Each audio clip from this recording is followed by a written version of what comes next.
நீஃப்லிமாலய நேயர்களுக்கு வணக்கம். நான் உங்கள் பத்திரிகையாளர் ஆர்.எஸ். கார்த்திக். என் அருகில் சக்தி சரவணன். வணக்கம். நாங்கள் ரெண்டு பேரும் இன்னைக்கு விமர்சன விவாதம் பகுதியில் இந்த வீடியோவில் பார்க்க இருக்கிற படம் தேசிங்கு ராஜா 2.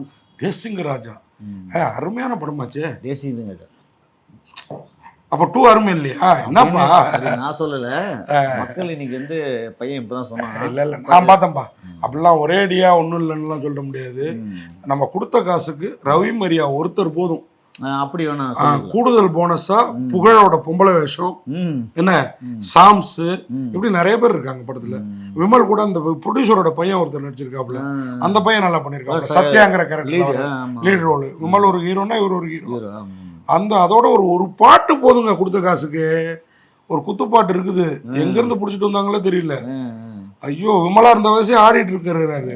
நல்லா இருந்தேன்னு வச்சுங்க. எப்பவுமே எழில் வந்து ஒரு காமெடி சென்ஸ் உள்ளாரு. காமெடி சென்ஸ் நல்லா ஒர்க் அவுட் பண்ணுவாரு பயங்கரமா. இல்ல இதுலயும் காமெடின்னு நினைச்சிட்டு நிறைய எடுத்திருக்காங்க. சில இடம் காமெடியா தான் இருக்கு, சில இடம் கொஞ்சம் டிராஜடியா இருக்குது. என்னன்னா இவங்க காமெடின்னு இவங்க நினைக்கிறது படத்துல ஒர்க் அவுட் ஆகணும். ஏன்னா ஸ்பாட்ல வந்து சிரிப்பு வந்துட்டு எடுக்கிறப்போ. நீங்க வேற படத்துல அவங்க ஸ்கிரீன்ல அவங்க சிரிச்சுக்கிட்டே இருக்காங்க, நம்ம ரசிகர்கள் சிரிக்க மாட்டாங்க. அதுதான் முக்கியம். என்னன்னா இந்த காமெடி இப்போ இவங்களே சிரிக்கிறாங்கன்னா ஒர்க் அவுட் ஆயிடுச்சு அவர் நினைச்சுக்குவார் நினைக்கிறேன். அப்படி இல்லை, அதுதான் அது வந்து மிஸ்பி. நான் என்ன கேட்ட அந்த படத்துக்கு ஒரே வரியில என்னால சொல்ல முடியுங்க.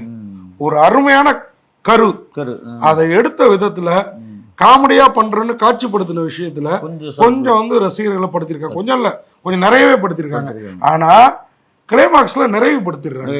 எப்படின்னா நம்ம ரவி மரியா அந்த வேலன் வந்துட்டா வெள்ளக்காரன்ல காலையில 6 மணிக்கு எழுந்துச்சு அப்படிங்கிற மாதிரி இதுல வந்து இவர் வந்து ஒரு அமைச்சர், நங்கூரங்கிற ஒரு அமைச்சர். ஆரி உதயகுமார் தான் சிஎம். இந்த அமைச்சர் குரூப் எல்லாம் என்னைக்கா இருந்தாலும் யூஸ் ஆகணும். இவங்க எல்லாருக்கும் ஒரு பார்ட்டியை வச்சு பொம்பளை மது எல்லாத்தையும் ரெடி பண்ணி வீடியோ எடுத்து வச்சுக்கிறாரு ரவி மரியா.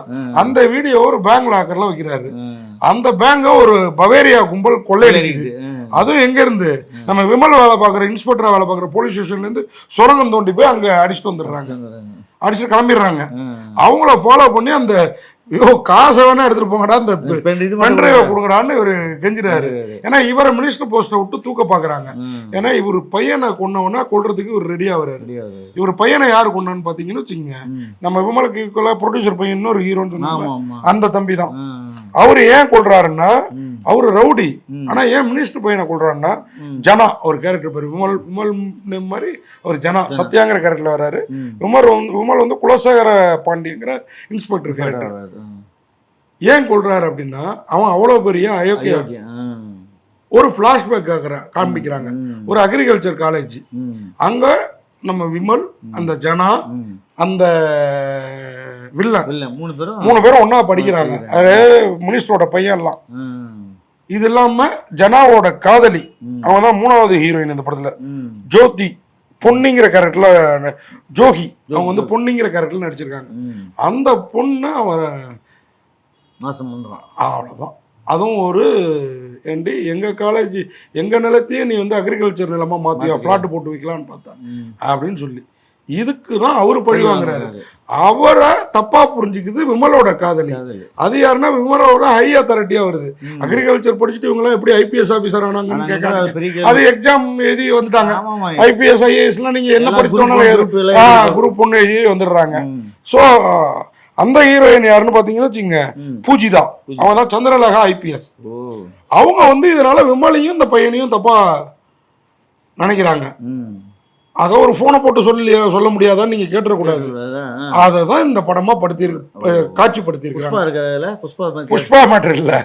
ஆனா அந்த வேலையில வந்துட்ட வெள்ளக்காரன் காமெடிய இந்த படத்துல இல்ல, இந்த படத்துல அது பீட் பண்ணிட்டு இந்த காமெடி என்னன்னா, ஒரு இந்த பென்ட்ரைவ் காணா போகுதுல்ல, அது வந்து சுரங்கம் தோண்டி போலீஸ் ஸ்டேஷன் அடிச்சுட்டு வந்து இந்த ரகசியம் நம்ம 4 பேருக்குள்ள யாரு, மதுரை முத்து பேங்க் மேனேஜர், இந்த மதுமிதா நம்ம உதயநிதி அருள்நிதி கூட எல்லாம் காமெடி, அந்த பொண்ணு அசிஸ்டன்ட் மேனேஜர், லாக்கர் ஓபன் பண்றவங்க, இது பேங்க்ல வருவாங்களா 2-3 பேரு, இவங்க ரவி மரியா மினிஸ்டர், கூட போலீஸ்காரரா நம்ம விமல் போயிருப்பாரு. இந்த ரகசியம் நம்ம 4 பேர் கூட இருக்கட்டும் பாரு, 5வது 6வது 7வது 8வது 9 இப்போ 21 பேர் 20 பேர் 21 கோடி ரகசிய ரீட்டர் ஆகிடும். இவங்க எல்லாரையும் விடாம வெளியில தப்பிக்க விடாம பஸ்ல பிடிச்சி ஒரு ஏசி பஸ்ஸை பிடிச்சி போறேன்னு கிளம்புவாங்க. அந்த பஸ்ல போய் எங்க பென் டிரைவ் போகுதுன்னு அதுல இது வச்சிருப்போம், சிப் வச்சிருப்பாங்க. அதை ஃபாலோ பண்ணி போவாங்க. பவாரியா கொள்ளையறையில பிடிச்சிருவாங்க. அங்க ஒரு டிராமா செட்டப், அங்க என்ன நடக்குது அந்த இடம்லாம் கொஞ்சம் நல்லா இருந்துச்சு. சொன்ன மாதிரி கண்டென்ட் சூப்பர் கண்டென்ட், காமெடி நல்லா ஒர்க் அவுட் பண்ணிருக்கலாம். அதை பண்ண விதம் ஏழுக்கு என்னாச்சுன்னு தெரியல. உண்மையாவே ஏழு ஒரு நல்ல இயக்குனர். நம்ம எதிர்பார்த்து போனோம். நம்ம எதிர்பார்ப்ப ஒரேடியா சாட்சி இல்ல, லைட்டா ஏமாந்துட்டோம். பாதி பூர்த்தி பண்ணுது. ஆனா அந்த பாதி பின்பாதியா இருக்கு. முன்பாதியிலே பாதி பேர் வந்து எஸ்கேப் ஆயிடுறாங்க. ஆமா, அப்படி ஒண்ணும் ஓடல தலைவா. நீங்க தான் சொன்னீங்க முன்பாதி ஓடிட்டாங்கன்னு. கொஞ்சம் பேர் தலைவா, வசதி இல்லாதவர்கள்.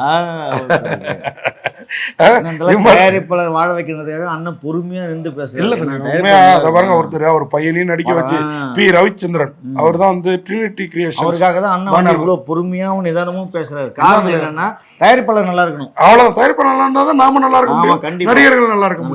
அந்த ஜனாங்கிற பையனையும் அறிமுகப்படுத்தி விமல் ஒரு ஹீரோ, அந்த ஜனா ஒரு ஹீரோ. அது மாதிரி ஹீரோயின் நான் சொல்லிட்டேன் பூஜிதா, அவங்க தான் சந்திரலேகா. அது மாதிரி ஹர்ஷிதா இன்னொரு நாயகி, அந்த பையனுக்கு நாயகி. அவங்க வந்து ஒரு ஓப்பனிங்கே பத்திரிகை நிருபராக வராங்க. அவங்க ஒரு ரியல் எஸ்டேட் பில்டிங்ல இந்த ஜனா இருக்காருல்ல, நியாயத்துக்கு ரவுடி, ஆனா நியாயத்துக்காக குரல் கொடுக்குறவரு. அவங்க கடத்திட்டு வந்தவரே அவர் தான். இவனுங்க தப்பானவன்னு தெரிஞ்சவன போட்டு அவனுங்களை அடிப்பாரு. அந்த மாதிரி ஒரு கேரக்டர் நல்லா தான் கதை பண்ணிருக்கிறாரு. அதை எடுத்த விதம் தான் கொஞ்சம் முன்ன பண்ண இருக்குது. ஆர் உதயகுமார், சிஎம் உதயகுமார் அருமையா பண்ணிருக்கிறாரு. ரவி மரியா அவரும் அருமையா பண்ணிருக்கிறாரு. அடுத்து சிங்கம்புலி சூப்பர் சூப்பர். புகழ் சிங்கமொழி, ஆமா பொம்பளை விஷயம் அதுவே பிடிச்சி போயிடுது நமக்கு. நான் ஒரு ஆரம்பத்தில் விஜய் டிவில தானே லுல்லு சபா சுவாமிநாதன் அவர் போதாதா டேமிட் அருமையா பண்ணிருக்காரு. தங்க பதக்கம் அப்படிங்கிற கேரக்டர். மொத்த காமெடி ஆர்டிஸ்ட், மொத்த காமெடி ஆர்டிஸ்ட் மட்டும் இல்லைங்க, இயக்குனர்கள் அத்தனை பேரும் உள்ள இருக்காங்க. இயக்குனர் சங்கமே இருக்குது. என்னடான்னு பார்த்தா இயக்குனர் சங்கத்தை இப்படி நடிக்க வச்சிருக்கீங்களே, அவங்களெல்லாம் கொஞ்சம் டிஸ்கஷனுக்கு யூஸ் பண்ணிருக்க கூடாதா அப்படின்னு தோணுது. அதுதான் ஒரே பார்த்து கேட்க தோணுது. கேபிஒய் வினோத், மொட்டை ராஜேந்திரன், வையாபுரி, சாம்ஸ், ஐயோ மிரட்ட மதுரை முத்து ஏற்கனவே சொல்லிட்டான். இப்படி எல்லாரும் இருக்காங்க. முபாரக், அப்புறம் கோதண்டம், முல்லை கோதண்டம் எல்லாரும் இருக்காங்க. 1000 இருந்தும் வசதிகள் இருந்தும் காமெடி இருந்தும் சில இடங்கள் கடியா இருக்குது, பல இடங்கள் காமெடி ஜொலிக்குதுன்னு சொல்ல முடியாது. காமெடி சிரிக்க வைக்குதோ இல்லையோ படத்துல அவங்க சிரிக்கிறாங்க. அதுதான் மெயின். அவங்க சிரிக்கிறத பார்க்கணும்னா தியேட்டர்ல போய் படம் பாருங்க. உண்மையாவே படத்துல ரவி மரியா, அவர் பேர் என்ன, புகழ், சாம்ஸ், சிங்கம்புலி, இவங்க எல்லாம் அது டேமிட் சுவாமிநாதன், லுலுசபா சுவாமிநாதன், டேமிட் சுவாமிநாதன் எல்லாரும் ஓரளவுக்கு நம்மளை திருப்திப்படுத்துறாங்க. டைரக்டர் எழில் எங்க வர்றது, என்னங்க சார் எழில் சார் உங்களுக்கு ஆச்சு அப்படின்னு கேட்க தோணுது. எஸ் எழில். வித்யாசாகரோட மியூசிக் படத்துக்கு பக்கா பலம் தலைவர், அதுவும் உட்கார வைக்குது. செல்வா முன்னாடி விஜய் படம் நிலாவேவா அதெல்லாம் பண்ணிருக்காருல்ல, அவர் தான் விஜயோட மாமா, அவரு சின்னம்மா வீட்டு மாமா. உண்மையா நல்லா பண்ணிருக்காரு இதுல ஒளிப்பதிவு. அது மாதிரி டயலாக்ஸ் முருகன், அவரு அரசியல் பஞ்சு கூவாத்தூர் மேட்டர்லாம் படத்துல கலந்து கட்டியிருக்காங்க. அது முருகன் நல்லா பண்ணிருக்காரு. அந்த எடிட்டிங் ஆனந்த் லிங்க குமார் அவர் மட்டும் முன்பாதியில இருந்தா கொஞ்சம் கத்திரியை போட்டிருந்தா டைரக்டர் கையை பிடிச்சிட்டு போயிருப்போம். அவர் போடுறது ரெடியா தான் இருந்திருப்பாரு. பின்பாதி பிரமாதமா இருக்கும். அதை வந்து இன்னும் பிரமாதம் பண்ணிருக்கணும். ஃபயர் கார்த்திகோட ஸ்டண்டும் படத்துல வந்து, நான் ஃபயர் கார்த்திகோட ஸ்டண்ட் எந்த அளவுக்கு தெரியுமா இருக்கு, என்ன ஏன் இந்த படத்துக்கு கூப்பிட்டு வந்தா அப்படின்னு பொண்டாட்டி புருஷன் சண்டை போடுற அளவுக்கு இருக்குன்னா பாத்துக்கங்களா, அப்படி இருக்குது. மொத்தத்துல இந்த தேசிங்க ராஜா 2 தேசிங்க ராஜா அப்படின்னு பேரை வச்சுட்டீங்க. ஒரு கேரக்டர் கூட அந்த பேர் இல்லைங்க. உங்க படம் வெற்றி பட்டது இப்படி ஒரு பேரை வச்சுட்டீங்க, தேசிங்க ராஜா. ரொம்ப நல்ல படம், நல்ல காமெடி ஒர்க் அவுட் ஆயிருக்கும். இல்ல தேசிங்க ராஜா யார் தெரியுமா, விமல் இல்ல, அந்த புது பையன் இல்ல, ரவி மரியா தான் தேசிங்க ராஜா.